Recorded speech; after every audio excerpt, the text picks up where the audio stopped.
ವಿಘ್ನರಾಜ ವಿಶುದ್ಧವಾಣಿ ವಿಶಿಷ್ಟ ವಿಷ್ಣು ವಿಶೇಷ ಶಂಕರ ವಾಯು ಜಲ ಗಗನ ಅನಲ ಅಣು ಓಂಕಾರ ಬ್ರಹ್ಮಾಂಡ ಆದಿ ಮಧ್ಯ ಅಂತದ ವ್ಯಾಪ್ತಕ್ಕೆ ಸಚ್ಚಿತ್ ಆನಂದ ಆತ್ಮಜ್ಞಾನಕ್ಕೆ ರೂಪ ನೂರರ ಶುದ್ಧ ಚೈತನ್ಯಕ್ಕೆ ನಮೋ ನಮಃ.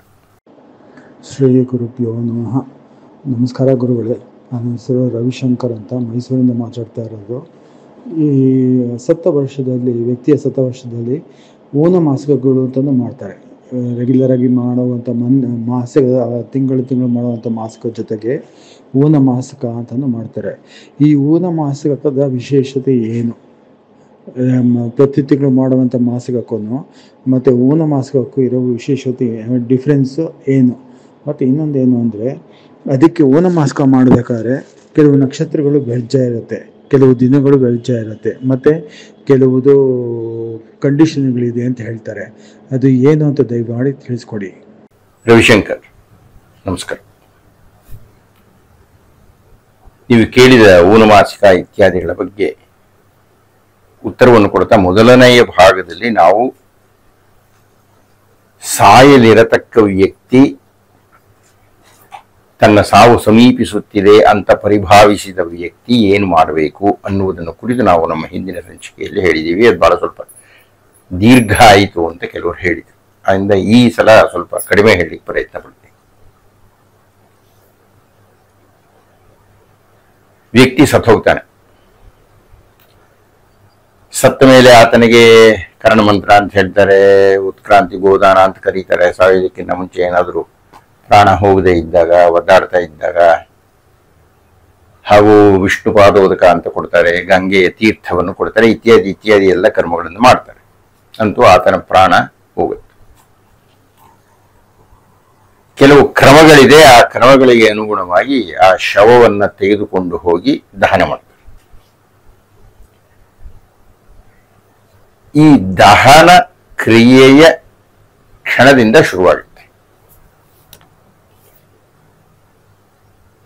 ಈ ದೇಹವನ್ನು ಸುಡುತ್ತಲ್ಲ, ಬೆಂಕಿ ಸುಡುತ್ತೆ. ಆ ಪ್ರಾಣಗಳು ಹೋಗ್ತಾ ಇದೆ ಅಂತ ಅನ್ಕೊಂಡ್ಬಿಟ್ಟಿರ್ತೀವಿ ನಾವಾಗಲೇ. ಉಳಿದಿರುತ್ತೆ, ದೇಹದ ಒಳಗೆ ಉಳಿದಿರುತ್ತದೆ. ಆ ದೇಹವನ್ನು ಬಿಟ್ಟು ಹೋಗೋದಕ್ಕೆ ಅವಕ್ಕೆ ಇಷ್ಟ ಇರಲ್ಲ. ಆಗ ಏನಾಗುತ್ತೆ, ಈ ಕಡೆಗೆ ಅಗ್ನಿಸ್ಪರ್ಶ ಆಗಿರುತ್ತೆ, ದೇಹ ಸುಡಲಿಕ್ಕೆ ಶುರುವಾಗುತ್ತೆ. ಈ ಪ್ರಾಣಗಳು, ಸೂಕ್ಷ್ಮ ಪ್ರಾಣಗಳು ಕಷ್ಟಪಟ್ಟು ಬಿಟ್ಟು ಹೋಗುತ್ತೆ, ಇಷ್ಟವಿಲ್ಲದೆ ಹೋಗುತ್ತೆ. ಆದರೆ ಅಷ್ಟೊತ್ತಿಗೆ ಅದಕ್ಕೆ ಸ್ವಲ್ಪ ಈ ಶಾಖ ತಟ್ಟಿ ದೇಹ ಸುಡತಕ್ಕಂಥ ಸಾಧ್ಯತೆಗಳಿರುತ್ತೆ. ಸ್ಥೂಲ ದೇಹ ಸುಟ್ಟೆ ಹೋಗ್ತಿರುತ್ತೆ. ನಾವು ಮಾತಾಡ್ತಾ ಇರತಕ್ಕಂಥದ್ದು ಸೂಕ್ಷ್ಮವಾಗಿರತಕ್ಕಂಥ ದೇಹ, ಪ್ರಾಣಗಳ ಬಗ್ಗೆ. ಹೀಗಾಗಿ ನಮ್ಮ ದೇಹವನ್ನು ಬಿಟ್ಟು ಹೋದಂತಹ ಆ ಪ್ರಾಣಕ್ಕೆ ಸುಡುವ ಬಾಧೆ ಇರುತ್ತೆ, ಒಂದು. ಎರಡನೆಯದು, ಅತೀವ ಬಾಯಾರಿಕೆ ಆಗುತ್ತೆ. ಇದು ನಮ್ಮ ಲೋಕವನ್ನು ಬಿಟ್ಟು ಹೊರಡುವ ತನಕ ಇರುತ್ತೆ, ಹೊರಟ ಮೇಲೂ ಇರುತ್ತೆ. ಹೊರಟ ಮೇಲೆ ಬೇರೆ ತರ, ಹೊರಡುವ ತನಕ ಇರತಕ್ಕಂಥದ್ದು ಬೇರೆ. ಅಂತೂ ಸಾಮಾನ್ಯವಾಗಿ ಏನಪ್ಪಾ ಅಂದ್ರೆ, ನಮ್ಮ ದೇಹಗಳನ್ನು ಬಿಟ್ಟು ಹೊರಡತಕ್ಕಂಥ ಸಂದರ್ಭದಲ್ಲಿ ಸುಡತಕ್ಕಂಥ ಹಾಗೂ ಬಾಯಾರಿಕೆ ಆಗತಕ್ಕಂಥ, ಹಸಿವಾಗತಕ್ಕಂಥ ಮೂರು ಕಷ್ಟಕ್ಕೆ ಆ ಪ್ರಾಣ ಸಿಕ್ಕಾಕೊಳ್ಳುತ್ತೆ. ಹೀಗಾಗಿ ಪ್ರಥಮೇಹನಿ ಮೊಟ್ಟ ಮೊದಲನೇ ದಿವಸದಿಂದ ಹಿಡಿದು 10 ದಿವಸಗಳ ತನಕ, ಮೊದಲನೇ ದಿವಸ ಹೇಗೆ, ಎರಡನೇ ದಿವಸ ಹೇಗೆ, ಮೂರನೇ ದಿವಸ ಹೇಗೆ ಹೆಚ್ಚು ಮಾಡ್ಕೊಂಡು ಹೋಗ್ಬೇಕು ಇತ್ಯಾದಿ ಎಲ್ಲ ವಿವರಣೆಗಳನ್ನ, ಅಪರಕರ್ಮಗಳನ್ನು ಮಾಡಿಸ್ತಕ್ಕಂಥವ್ರು ಹೇಳ್ತಾರೆ, ಮಾಡ್ತಾರೆ. ಸಾಮಾನ್ಯವಾಗಿ ನಾವು ತಿಳ್ಕೊಳ್ಬೇಕಾದ್ದು, ಈ ಮೂರು ಅಂಶಗಳಿಗೆ ನಾವು ಆ ಪ್ರಾಣಕ್ಕೆ ಸಮಾಧಾನ ಮಾಡಬೇಕು. ಹೀಗಾಗಿ ಆ ಶವಕ್ಕೆ ಸುತ್ತಿರತಕ್ಕಂಥ ಬಟ್ಟೆಯಲ್ಲಿ ಒಂದು ಚೂರು ಹರ್ಕೊಳ್ತಾರೆ ಸುಡಲಿಕ್ಕೆ ಮುಂಚೆ. ಅದನ್ನ ಆ ಬಟ್ಟೆಯ ತುಂಡನ್ನ ನೀರಿನಲ್ಲಿ ಅದ್ದುತ್ತಾರೆ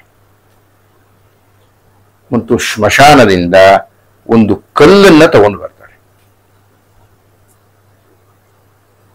ಮನೆಯ ಹೊರಗಡೆ ಒಂದು ಗುಂಡಿ ತೊಡೆಯಲ್ಲಿ ಇಡತಕ್ಕಂಥದ್ದು ಎಲ್ಲ ಕ್ರಮಗಳಿವೆ. ಆ ಕಲ್ಲಿನಲ್ಲಿ ಪ್ರೇತವನ್ನು ಆವಾಹನೆ ಮಾಡಿ, ಅಂದ್ರೆ 1ನೇ ದಿವಸದಿಂದ ಯಮಧರ್ಮರಾಯನ ಪಟ್ಟಣಕ್ಕೆ ಹೋಗತಕ್ಕಂಥ ಕ್ಷಣದ ತನಕ ಅದಕ್ಕೆ ಪ್ರೇತ ರೂಪ ಅಂತ ಕರೀತಾರೆ. ಈ ಕಲ್ಲಿನಲ್ಲಿ ಆ ಪ್ರೇತವನ್ನು ಆವಾಹನೆ ಮಾಡಿ ಪ್ರತಿನಿತ್ಯವೂ ವಾಸೋದಕ ತಿಲೋದಕಗಳನ್ನು ಕೊಟ್ಟು ರೊಟ್ಟಿನೋ ಇತ್ಯಾದಿ ಏನನ್ನೋ ಪ್ರಸಾದ ಆಹಾರ ಅಂತ ಅದಕ್ಕೆ ನೈವೇದ್ಯ ಮಾಡ್ತಾರೆ. ವಾಸೋದಕ ಅಂದ್ರೆ ಈಗಾಗಲೇ ಹೇಳಿದ ಹಾಗೆ ಆ ಹೆಣಕ್ಕೆ ಸುತ್ತಿರತಕ್ಕಂತಹ ಬಟ್ಟೆಯ ತುಂಡನ್ನು ನೀರಿನಲ್ಲಿ ಅದ್ದಿ ಅದನ್ನ ಆ ಕಲ್ಲಿನ ಮೇಲೆ ಹಿಂಡತಕ್ಕಂಥದ್ದು. ಹಾಗೆ ಹಿಂಡುವುದರಿಂದ ತಂಪಾಗಿ ದೇಹಕ್ಕೆ ಶಾಖದಿಂದ ಬಿಸಿಯಿಂದ ಸುಟ್ಟಿರತಕ್ಕಂಥ ಭಾಗಗಳಿಗೆ ತಮ್ಮಣೆ ಆಗುತ್ತೆ, ಸಮಾಧಾನ ಆಗುತ್ತೆ. ತಿಲೋದಕ ಅಂತ ಕೊಟ್ರೆ ಬಾಯಾರಿಕೆಯ ಶಮನ ಆಗುತ್ತೆ. ತಿಲೋದಕ ಅಂದ್ರೆ ನೀರಿನಲ್ಲಿ ಎಳ್ಳನ್ನು ಹಾಕಿ ಆ ನೀರನ್ನು ಕೊಡ್ತಕ್ಕಂಥದ್ದು ಆ ಕಲ್ಲಿನ. ಇನ್ನು ಮೂರನೆಯದಾಗಿ ಈಗಾಗಲೇ ಹೇಳಿದ ರೊಟ್ಟಿಗಳನ್ನು ಏನೋ ಮಾಡಿ ಅದಕ್ಕೆ ಆಹಾರಕ್ಕೆ ಅಂತ ಕೊಡ್ತಾರೆ. ಈ ಮೂರು ಕ್ರಿಯೆಗಳನ್ನ ಮೊದಲನೆಯ ದಿವಸದಿಂದ 10ನೆಯ ದಿವಸದ ತನಕ ಕರ್ತೃವಿನ ಹತ್ತಿರ ಋತ್ವಿಜರಾಗಿರ್ತಕ್ಕಂಥವ್ರು ಮಾಡಿಸ್ತಾರೆ. ಇದು ಪ್ರಧಾನವಾಗಿ ನಾವು ಗಮನದಲ್ಲಿ ಇಟ್ಕೊಳ್ಬೇಕಾಗಿರ್ತಕ್ಕಂಥ ಅಥವಾ ತಿಳ್ಕೊಳ್ಬೇಕಾಗಿರ್ತಕ್ಕಂಥ 10 ದಿವಸಗಳ ಕಾರ್ಯ. ಮತ್ತು ಈ 10 ದಿವಸಗಳು ಶ್ರಾದ್ದವನ್ನು ಮಾಡ್ತಾರೆ. ಶ್ರಾದ್ದ ಅಂದ್ರೇನಪ್ಪ? ಶ್ರದ್ಧೆಯಿಂದ ಮಾಡತಕ್ಕದ್ದು. ಶಾಸ್ತ್ರಸ್ಯ ಗುರುವಾಕ್ಯಸ್ಯ ಸತ್ಯಬುದ್ಧ್ಯವಧಾರಣಂ ಅಂತ ಕರೀತಾರೆ.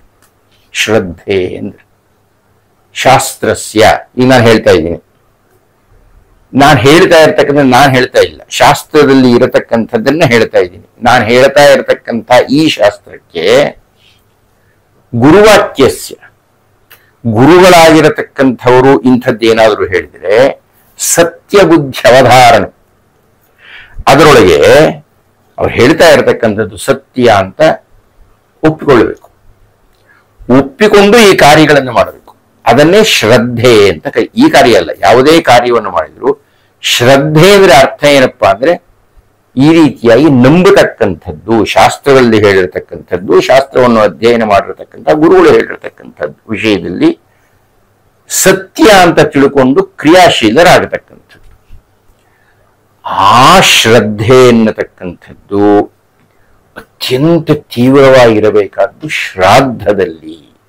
ಆದ್ರಿಂದ ಶ್ರಾದ್ದ ಅಂತ ಹೇಳ್ತಾ ಇದ್ದ ಹಾಗೇನೆ ಶ್ರದ್ಧೆ ಅನ್ನತಕ್ಕಂಥದ್ದು ಅತ್ಯಂತ ಪ್ರಧಾನವಾಗಿರತಕ್ಕದ್ದು. ಅದನ್ನ ನಾವು ಈಗ ಯಾಕೆ ತಿಳ್ಕೋಬೇಕು ಅಂದ್ರೆ, ಈ 10 ದಿವಸಗಳು ನಾವು ಏಕೋದ್ದಿಷ್ಟ ಶ್ರಾದ್ದವನ್ನು ಮಾಡುತ್ತೇವೆ. ಏಕೋದ್ದಿಷ್ಟ ಶ್ರಾದ್ದ ಅಂದ್ರೆ ಅರ್ಥ ಏನು? ಏಕ, ಒಬ್ಬರನ್ನ ಉದ್ದೇಶಿಸಿ ಮಾಡತಕ್ಕಂಥ ಶ್ರಾದ್ದ. ಒಬ್ಬ ವ್ಯಕ್ತಿಯನ್ನು ಉದ್ದೇಶಿಸಿ ಮಾಡತಕ್ಕಂಥ ಶ್ರಾದ್ದವನ್ನ 1ನೇ ದಿವಸದಿಂದ ಹಿಡಿದು 10ನೆಯ ದಿವಸದ ತನಕ ನಾವು ಮಾಡುತ್ತೇವೆ. ಅಂದ್ರೆ ಅರ್ಥ ಏನು? ಮುಂದೆ ಮಾಡತಕ್ಕಂಥ ಶ್ರಾದ್ದಗಳಲ್ಲಿ ಒಬ್ಬರನ್ನು ಕುರಿತು ಮಾಡಲ್ಲ, 3 ಜನನ ಕುರಿತು ಮಾಡ್ತೀವಿ. ಅದನ್ನು ನಾನು ಸಪಿಂಡೀಕರಣದಲ್ಲಿ ವಿವರಣೆ ಕೊಡ್ತೀನಿ. 1ರಿಂದ 10 ದಿವಸಗಳ ತನಕ ಮಾಡತಕ್ಕಂಥದ್ದು ಏಕೋದ್ದಿಷ್ಟ, ಅಂದ್ರೆ ಪ್ರೇತವನ್ನು ಉದ್ದೇಶಿಸಿ ಮಾತ್ರ ಮಾಡತಕ್ಕಂಥ ಶ್ರಾದ್ದ. ಸಾಮಾನ್ಯವಾಗಿ ನಾವು ವಾರ್ಷಿಕ ಶ್ರಾದ್ದ ಅಂದ್ರೆ ವರ್ಷಕ್ಕೊಮ್ಮೆ ಮಾಡತಕ್ಕಂಥ ಶ್ರಾದ್ದಗಳನ್ನು ನೋಡಿದಾಗ 3 ಪಿಂಡಗಳನ್ನು ಪ್ರದಾನ ಮಾಡ್ತೀವಿ. ಅಂದರೆ 3 ಕರೆಯುವುದರಿಂದ 3 ಪಿಂಡಗಳನ್ನು ಕೊಡ್ತೀವಿ. ಆದರೆ ಇಲ್ಲಿ ಏಕೋದ್ದಿಷ್ಟ ಶ್ರಾದ್ದವಾದ್ದರಿಂದ ಕೇವಲ ಒಂದೇ ಒಂದು ಪಿಂಡವನ್ನು ಕೊಡುತ್ತೇವೆ. ಈ ಶ್ರಾದ್ದದಲ್ಲಿ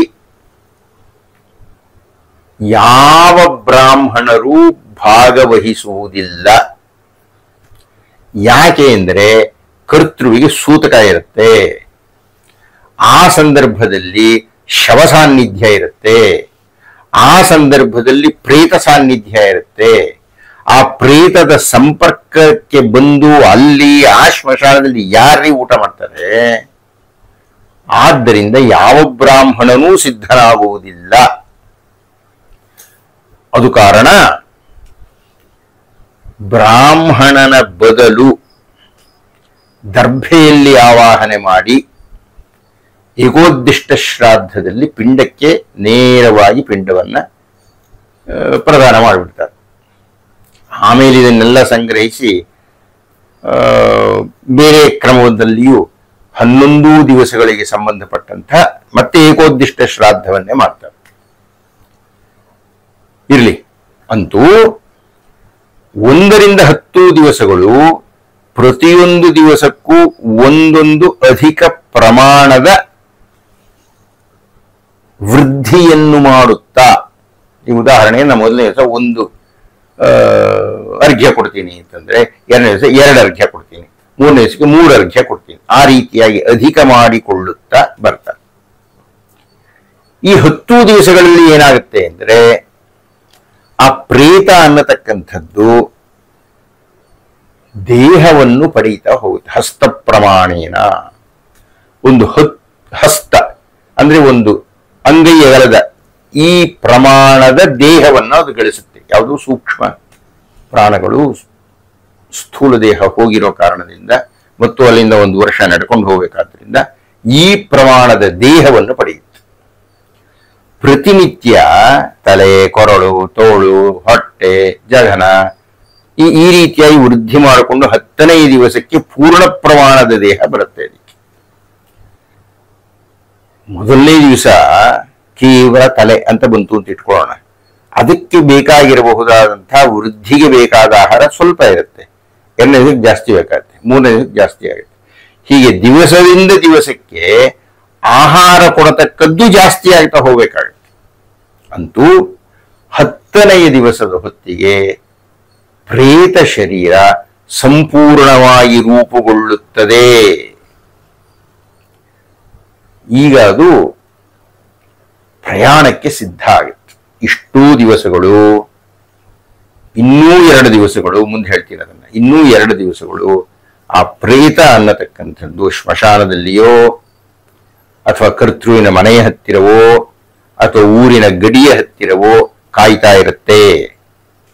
ತನ್ನ ಬಂಧು ಬಾಂಧವರೋ, ತನ್ನ ಮಕ್ಕಳೋ, ತನಗೆ ಸಖರಾದವರೋ, ಇಷ್ಟರಾದವರೋ ತನ್ನನ್ನು ವಿಚಾರಿಸಿಕೊಳ್ತಾರಾ ಅಂತ ನಿರೀಕ್ಷಣೆ ಮಾಡ್ತಾ ಇರುತ್ತೆ.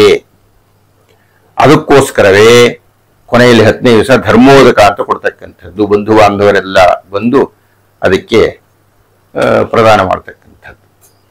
ಹೇಗೂ 1ರಿಂದ 10 ದಿವಸಗಳ ತನಕ ಮಾಡತಕ್ಕಂಥ ಕರ್ಮಗಳು, ಈಗಲೇ ಊನ ಮಾಸಿಕ ಅಂತ ಕರೀತಾ ಇದ್ದೀರಲ್ಲ, ಊನ ಅಂತ ಹೇಳ್ತಾ ಇದ್ರೆ ಅದಕ್ಕೆ ಪ್ರಾರಂಭದಲ್ಲಿ ಮಾಡತಕ್ಕಂಥ ಏಕೋದ್ದಿಷ್ಟ ಶ್ರಾದ್ದಗಳು. ಮುಂದಿನ ಸಂಚಿಕೆಯಲ್ಲಿ ನಾನು ಸಪಿಂಡೀಕರಣದ ಬಗ್ಗೆ ಮಾತಾಡ್ತೀನಿ. ಈ ಏಕೋದ್ದಿಷ್ಟ ಶ್ರಾದ್ದಕ್ಕೂ ಸಪಿಂಡೀಕರಣದಿಂದ ಆರಂಭ ಆಗತಕ್ಕಂಥ ಪಾರ್ವಣ ಶ್ರಾದ್ದಕ್ಕೂ ಇರತಕ್ಕಂಥ ವ್ಯತ್ಯಾಸವನ್ನ ಹೇಳಲಿಕ್ಕೆ ಹೋಗ್ತೇನೆ. ನಮಸ್ಕಾರ. ಶ್ರೀ ಗುರುಭ್ಯೋ ನಮಃ. ನಮಸ್ಕಾರ ಗುರುಗಳೇ. ನನ್ನ ಹೆಸರು ರವಿಶಂಕರ್ ಅಂತ, ಮೈಸೂರಿಂದ ಮಾತಾಡ್ತಾ ಇರೋದು. ಈ ವ್ಯಕ್ತಿಯ ಸತ್ತವರ್ಷದಲ್ಲಿ ಓನ ಮಾಸಿಕಗಳು ಅಂತಲೂ ಮಾಡ್ತಾರೆ. ರೆಗ್ಯುಲರ್ ಆಗಿ ಮಾಡುವಂಥ ಮಾಸಿಕ, ತಿಂಗಳು ಮಾಡುವಂಥ ಮಾಸಿಕ ಜೊತೆಗೆ ಓನ ಮಾಸಿಕ ಅಂತಲೂ ಮಾಡ್ತಾರೆ. ಈ ಓನ ಮಾಸಿಕದ ವಿಶೇಷತೆ ಏನು ಪ್ರತಿ ತಿಂಗಳು ಮಾಡುವಂಥ ಮಾಸಿಕಕ್ಕೂ ಮತ್ತು ಓಣ ಮಾಸಿಕಕ್ಕೂ ಇರೋ ವಿಶೇಷತೆ ಡಿಫ್ರೆನ್ಸು ಏನು? ಮತ್ತು ಇನ್ನೊಂದು ಏನು ಅಂದರೆ, ಅದಕ್ಕೆ ಓಣ ಮಾಸಿಕ ಮಾಡಬೇಕಾದ್ರೆ ಕೆಲವು ನಕ್ಷತ್ರಗಳು ವ್ಯರ್ಜ ಇರುತ್ತೆ, ಕೆಲವು ದಿನಗಳು ವ್ಯರ್ಜ ಇರುತ್ತೆ, ಮತ್ತು ಕೆಲವುದು ಕಂಡೀಷನ್ಗಳಿದೆ ಅಂತ ಹೇಳ್ತಾರೆ. ಅದು ಏನು ಅಂತ ದಯಮಾಡಿ ತಿಳಿಸ್ಕೊಡಿ.